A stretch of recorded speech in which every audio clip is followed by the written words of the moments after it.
right, so seems to me that we're talking again on August 1st. Excuse me, wrong. Strike that. August 2nd, 2012. August 2nd, and I'm sitting here talking next to my dummy buddy here named Fudge. What do you mean, dummy buddy? That's no fair. Okay, you're not a dummy. All right. Calm down. At least my version is a little more colorful than Ferguson's is. Anyway. So Obama and Romney on the presidential debate have until last day of Ramadan, which is on the 18th of August, to... Why I picked that date is because I was just looking at a calendar and I happened to see Ramadan, but it could be a prediction. It could be another cryptic prediction of the death and destruction that is brought on to all of us through our alleged so-called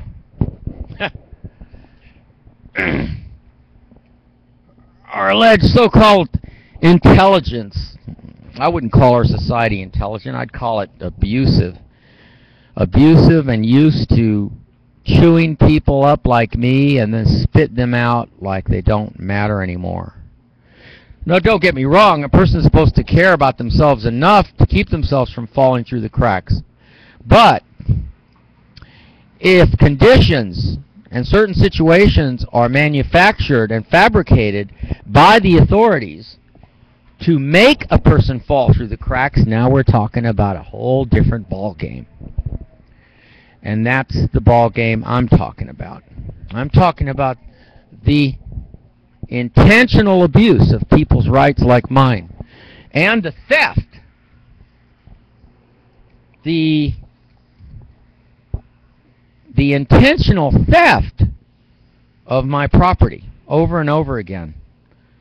And I've already said who they were on VoteSmart. There are 2 speeches, and I delineate. And I also made a video about this during the somewhere in the Colorado shooting there about who's responsible. Actually, that was before the Colorado shooting, a few days before. But if you go to votesmart.com, you can go on there and punch in my name, HRM, Caesar St. Augustine de Buonaparte, and it will give you the 2 speeches I made in 2008. I don't know if they'll show you the political courage test. I think they will show you that, and you can see what my answers were. But one of the answers, I definitely remember saying I could stop all the shootings, and that was in 2008. And that was, I think, during or after my house was attacked at DeSoto and Hart, where I was staying at that time. A house that later was set on fire. My other 2 videos describe the particulars or details about it in this August 2nd taping.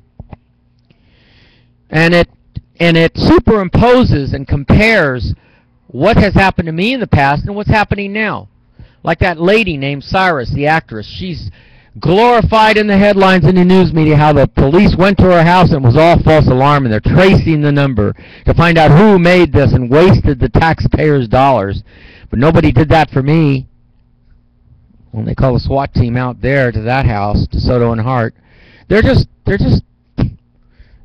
just too much. That's why I did a video on the first day, I believe, after the evening shooting, once I found out, and I did the tape, and in it I put a speech bubble and a note.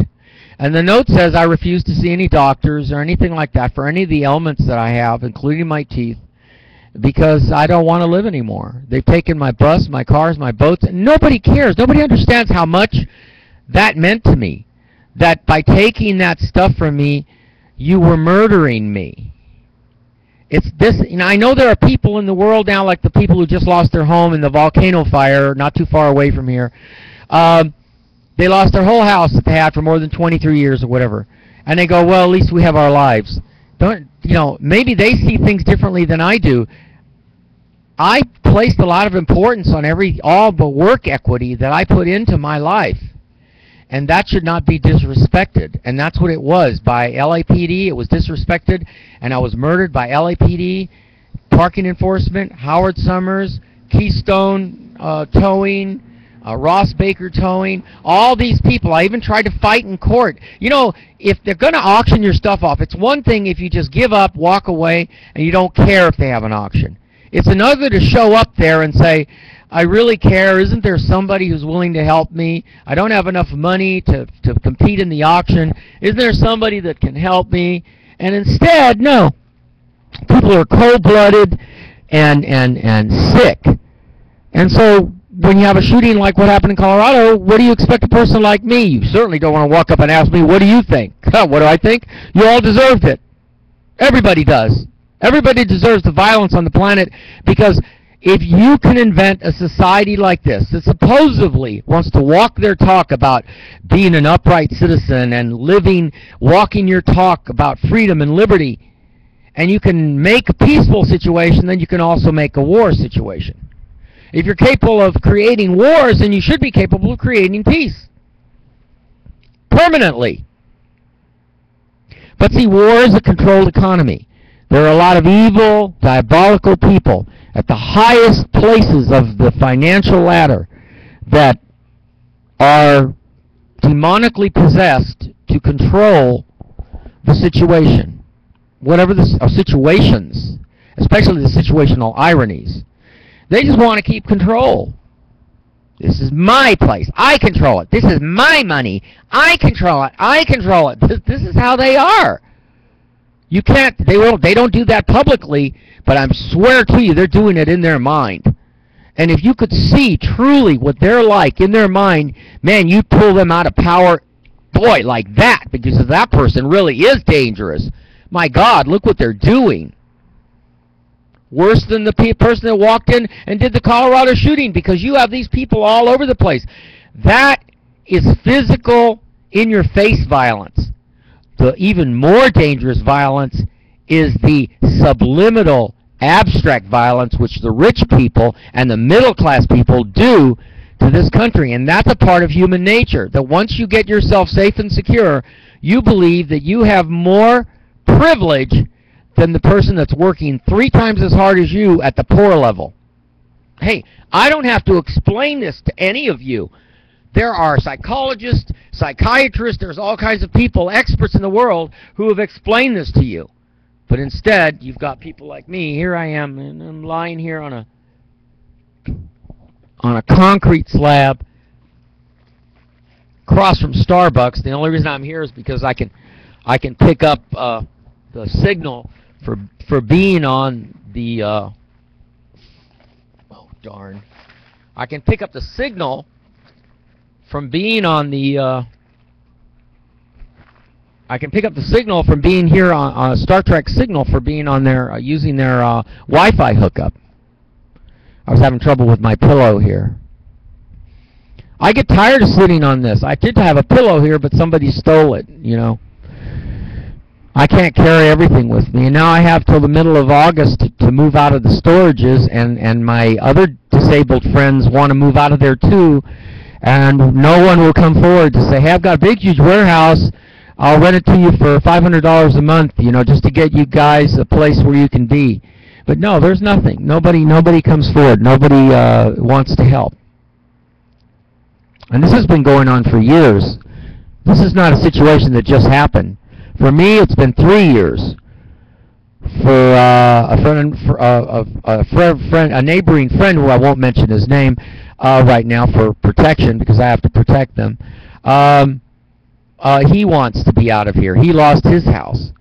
Where, and like I said to the Attorney General of California, where, Ms. Harris, is our share of the $18 billion you got from the state of California, from the banks, not the state of California, for our retroactive damages?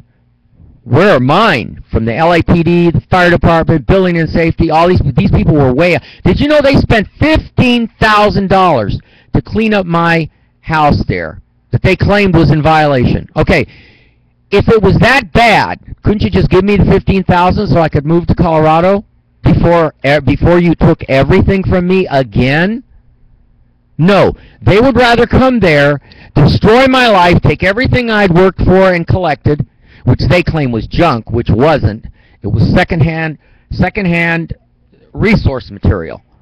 So they came there and destroyed my life again. Again. That was one of many times, not just once. And continued to trap me here in Los Angeles when I could have moved out a long time ago. I could have moved out as long ago as the 1990s. But they kept, like I said, people in power, private citizens, public citizens. They even went to the point of slashing my tires when I was finally on the street to slow me down so the police would have time to tow my stuff away because I couldn't move it every 3 days. Which is a law provision, a city zoning ordinance they have. If you have a vehicle that's on the street and you have no place to put it, you have to move it every 3 days. It's just insane. The whole thing is insane, and none of this had to happen. So it's happening to me. The only difference between me and the dead people in Colorado is they're lucky. They're dead. See, if I'd been shot and killed a long time ago, I wouldn't be making these videos. I'd be gone, and no one would ever remember me, and that's fine with me. I don't care.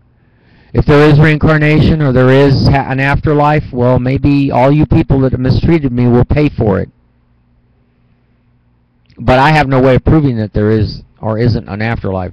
I do have a way of proving that there are things in this universe that you people don't understand. There are anomalies that use you like patsies, including the rich, the middle class. You're all being used as patsies. I don't care if you don't believe me. One of the proofs is in all the shootings. You're all being used as patsies. Remember, I said the planet Earth is set up to eat or be eaten. It's been that way from the very beginning of when life started in the oceans. The very beginning. Bacteria eating other bacteria in order to survive. And as the animals evolved, bigger animals eating bigger other animals in order to survive. As the dinosaurs came, T-Rex chomping on every animal it could get its teeth into so it could survive.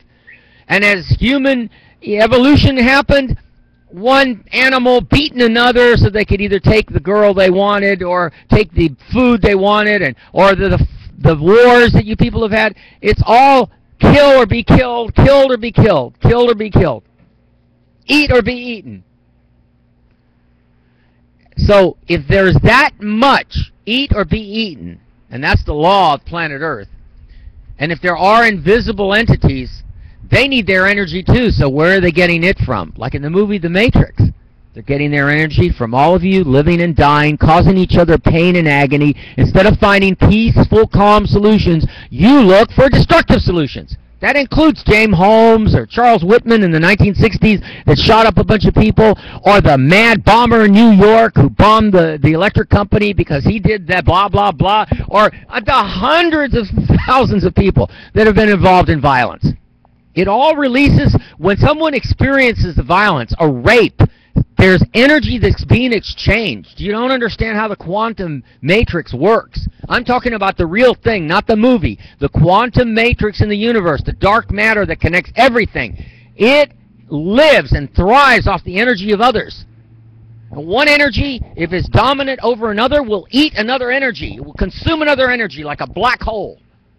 Now, I don't have to prove any of this. I'm sure a lot of scientists have already proposed this to you, but I'm sure you don't care.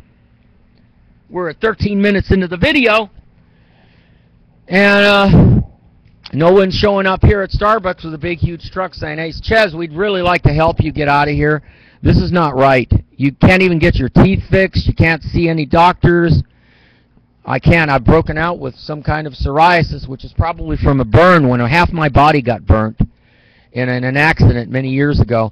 And in my background in biology, my theory is that when something like that happens, it sends misappropriated signals to your DNA, and your DNA start producing, in psoriasis, it starts producing more skin cells automatically, and so that causes the silvery dead cells to push up to the surface while the new ones continue. And because the activity is so heavy duty, it generally produces a symptom of inflation in the skin, inflammatory skin.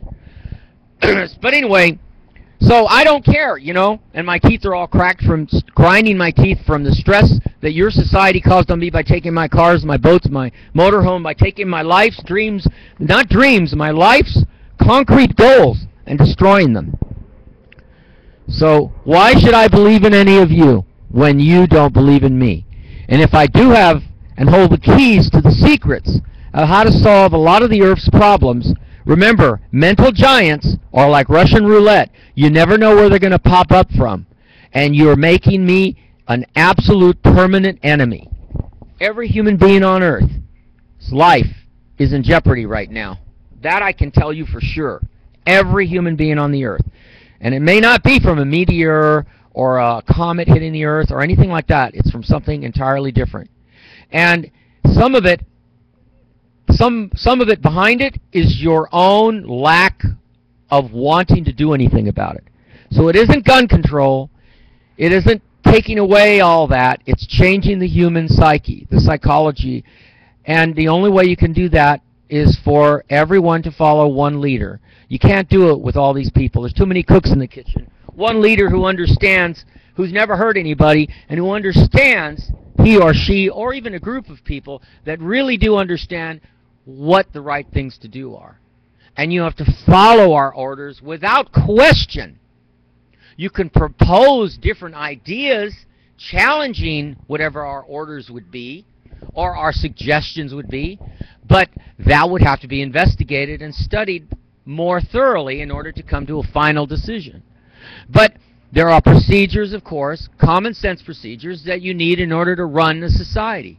For me, I think it's way too late. You've done too much damage.